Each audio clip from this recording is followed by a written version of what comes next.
Hindi bababa sa 50,000 katao na ang umalis sa Kapitolyo ng Haiti bunsod ng muling pagsiklab ng gang conflict sa bansa na nagsimula noong nakaraang linggo. Nagdeklara rin umano ang mga ito ng giyera kontra sa Haiti government kung saan nais na sakupin ng mga gang ang mga lugar na hindi pa nila nasasakop sa Kapitolyo. Nahaharap naman sa matinding problema ang pamahalaan ng Haiti dahil kamakailan lamang ay nagbitiw sa pwesto si dating Haiti Prime Minister Ariel Henry.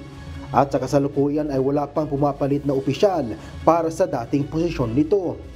Nananawagan naman ang mga militar ng Haiti kasama ang 50 civilian associations na humanap ng alternatibo upang mabilis na makahanap ng kapalit sa pwesto ng Prime Minister.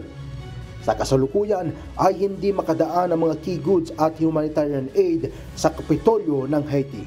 Chris Fogaban, humahataw sa balita ngayon.